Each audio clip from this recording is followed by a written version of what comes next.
करके मेरे किसान भाई बहनों को अक्षय तृतीया की बधाई देता हूं।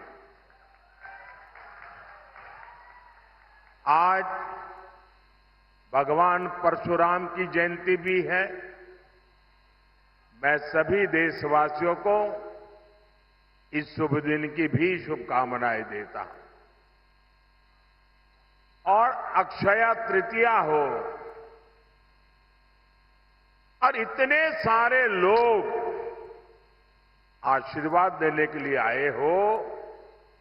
अक्षय तृतीया के जो आशीर्वाद मिलता है ना, वो भी अक्षय होता है। आज जितनी विशाल संख्या में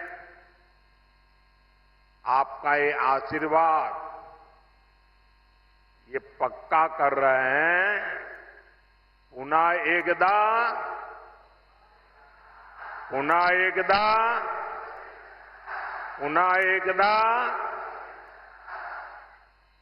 मैं देख रहा हूं अभी भी हुजूम का हुजूम अंदर आ रहा है।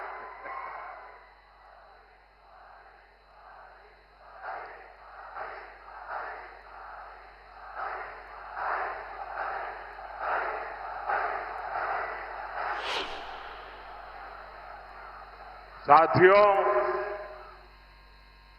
यहां नंदुरबार और गुजरात के बीच कोई दूरी नहीं है। और पहले भी मेरा खूब यहां आना जाना होता था। और नंदुरबार आए और चौधरी की चाय न पिए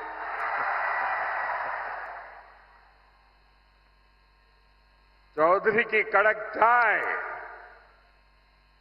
यानी नंदुरबार की यादों से जुड़ जाती है। और चाय का रिश्ता और आपके प्यार का कर्ज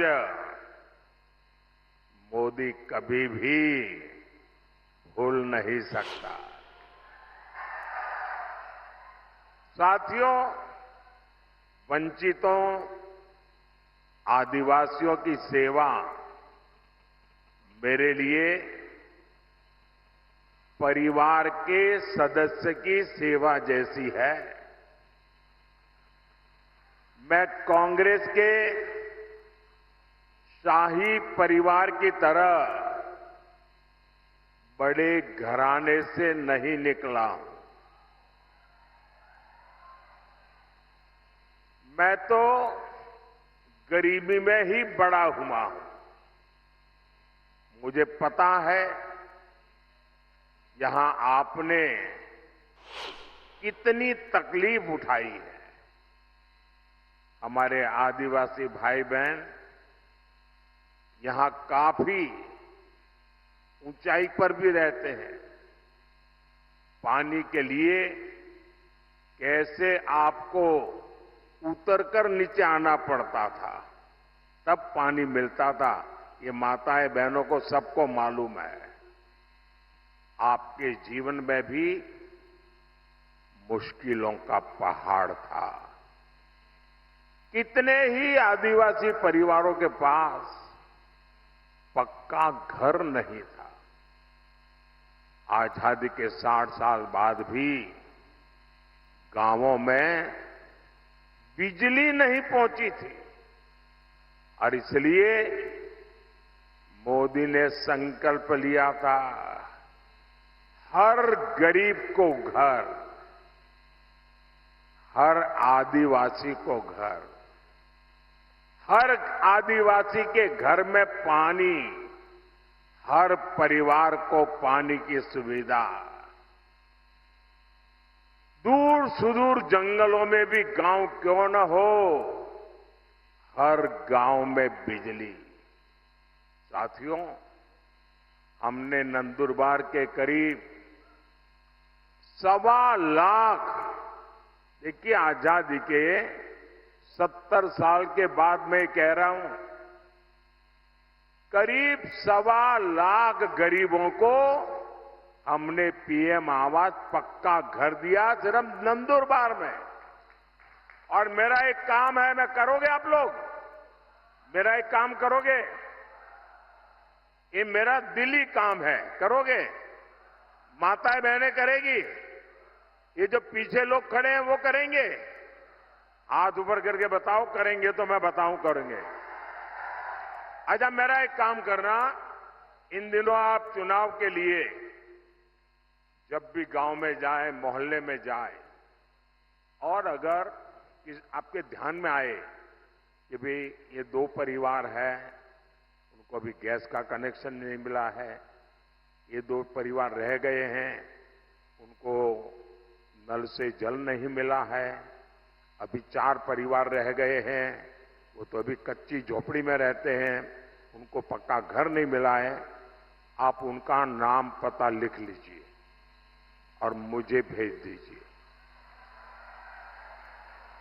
और मेरी तरफ से उनको गारंटी दे देना कि मोदी आए थे, मोदी ने कहा है तीसरे टर्म में मैं 3 करोड़ और घर बनाने वाला हूं, आपको पक्का घर मिलेगा। तो ये बता देंगे, देखिए आप ही मेरे मोदी है, तो करेंगे। देखिए, हमने घर दिया मतलब 4 दीवारें दी ऐसा नहीं है। हमने घर के साथ बिजली, पानी, गैस कनेक्शन भी दिया। एनडीए सरकार ने महाराष्ट्र के 20,000 से अधिक गांवों में हर घर जल पहुंचाया है। मैं शिंदे जी, देवेंद्र जी को बधाई देता हूं, आपने मेरे हाथ मजबूत कर दिए। इसमें नंदुरबार के 111 गांव जो कठिन एरिया था वो भी शामिल है। और अभी तो ये ट्रेलर है,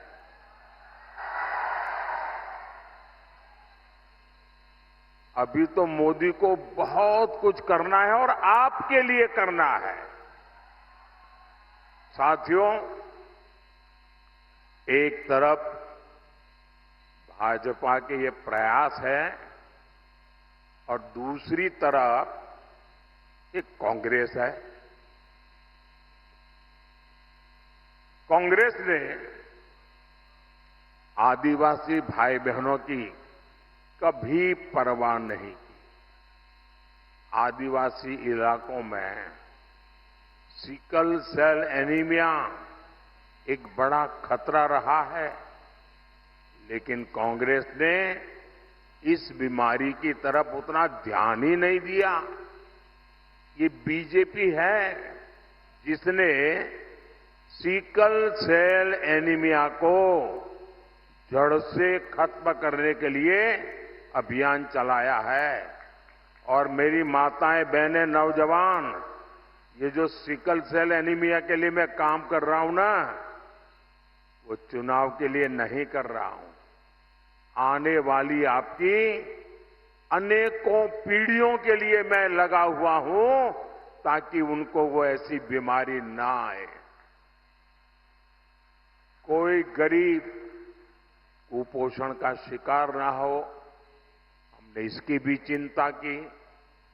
आज नंदुरबार से के 12 लाख से ज्यादा लोगों को मुफ्त राशन मिल रहा है। साथियों, कांग्रेस जानती है कि वो विकास में मोदी का मुकाबला कर ही नहीं सकते, और इसलिए वो इस चुनाव में झूठ की फैक्ट्री खोल के बैठ गए हैं, झूठ फैलाकर वोट लेना चाहते हैं। कभी आरक्षण को लेकर झूठ, कभी संविधान को लेकर झूठ, और इन्होंने पूरा इकोसिस्टम ऐसी अफवाहें फैलाने के लिए 24 घंटे लगा के रखा है। साथियों, आरक्षण पर कांग्रेस का हाल चोर मचाए शोर, ये चोर मचाए शोर वाला है। धर्म के आधार पर आरक्षण बाबा साहब के सिद्धांतों के खिलाफ है, बाबा साहब की भावना के खिलाफ है। संविधान निर्माताओं ने जो संविधान बनाया, उसकी पीठ में छुरा भोंकने वाला ये माफ न कर सके ऐसा पाप है। लेकिन कांग्रेस पार्टी का एजेंडा है दलित, पिछड़े, आदिवासी, इनका आरक्षण छीन करके माइनॉरिटी के नाम पर अपने वोट बैंक को दे देना। और मैं ऐसे हवा में नहीं कह रहा हूं, मेरे पास मजबूत उदाहरण है। और इसलिए मेरे भाई बहन, आप घर घर हर एक आदिवासी परिवार को समझाइए। और मेरे आदिवासी समाज के पढ़े लिखे लोग हैं,